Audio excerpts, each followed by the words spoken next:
Jack Curry is with Yes Network, does an excellent job covering the Yankees. His new book, The Inside Story of the Greatest Baseball Team Ever, the 1998 New York Yankees. Jack, congratulations on the book. Thanks very much, Brian, and thanks for having me. It's great having you here. It's a great topic.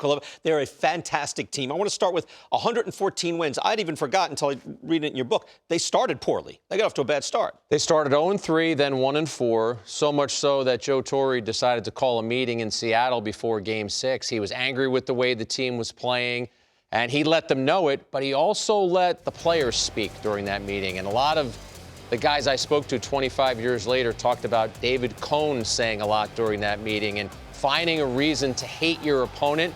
Knobloch leads off with a home run against Seattle that night. They win that game. They go on to win 64 of their next 80 games. Wow. I mean, there was such an awesome machine.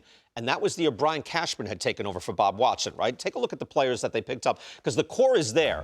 But all these kind of ancillary moves, like Scott Brocious, that turned out to be big. That's their starting third baseman. Chuck Knobloch at second. But Chili Davis, Duque's first year. El Duque's a big player. But Strawberry and Raines, they were re-signed, they were brought back. But that was a powerful veteran bench that they suddenly put in.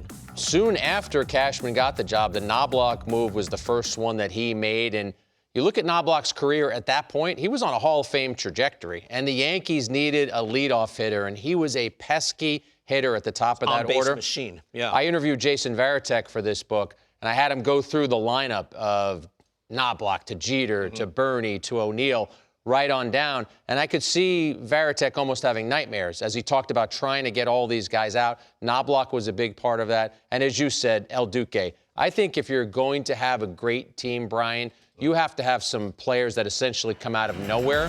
And on this team, I thought there were three of them. I thought it was Duque, Brocious, and Shane Spencer. Who, if you asked at the beginning of the spring training, who are these guys going to be? No one would have given the answer about who they became. El Duque is up there. Orlando Hernandez, we're talking about. Like, when you do look up the records, we did this recently with Madison Bumgarner, all-time great postseason pitchers in the wild card era where you get a ton of reps. And El Duque is there with Curt Schilling, Dave Stewart, the greats who performed at the highest level. I'm glad you said that. During a rain delay one night at Yes, we were each throwing out our favorite postseason guy, or who would you want to have pitch a postseason game. I was working on this book. My brain was on the 98 Yankees. On Twitter, I said El Duque. I got a lot of blowback for that. I know Bob Gibson, look at his numbers. I get it. Sure. But I was talking about someone who I had seen, who I had covered, and who never gave in. Brian, I spoke to David Cone the other day, and he was still raving about El Duque, about how El Duque would just make you adapt to him. He would not adapt to you. Yeah, a fantastic pressure pitcher. I also want to get to the best player on that team was Bernie Williams. I'm glad D-Row asked you about that earlier on Central. I'm like, thank you. Bernie had a .422 on base, slugging .575, a 160 OPS plus. So again, he fell off the Hall of Fame ballot. He's not mentioned as like core four. I don't get it. He and Jeter are like basically equals all-around players during the dynasty. Am I wrong on this? You're not wrong. And I wish that Bernie had lasted longer on the ballot. I thought he deserved a longer look. I did an interview the other day where someone said to me, if the 2023 Yankees could pluck one guy off the 98 team right now, who would it be? I said it would be Bernie. They need somebody to play center field. And the other thing, Brian, about all the numbers that you just mentioned, he also did this with free agency pending.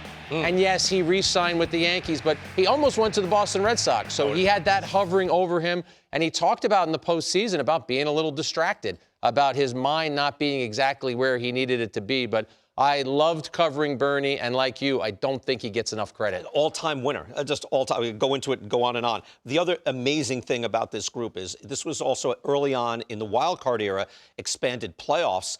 And we always have a feeling that, well, the best team will win, and maybe it's a bit of a crapshoot. But the Yankees did win. From 96 to 2001, the Yankees were 14-2 in playoff series. Look at, so they 3-0. Then they lose to Cleveland in 97, 3-0, 3-0, 3-0. And then in 2001, they lose to the Diamondbacks in the World Series. As great as we've seen the Dodgers, the Astros, right? We've had super teams this last decade. Teams win 105, 111 games.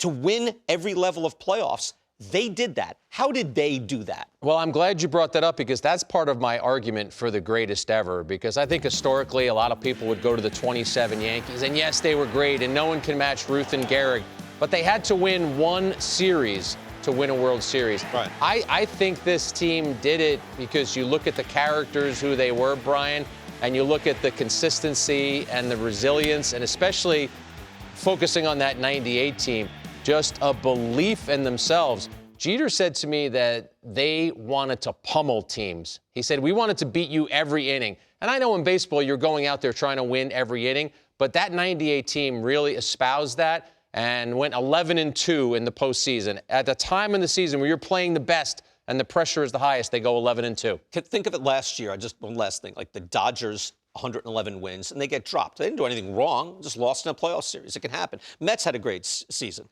They lost, right? You can just lose. And they didn't.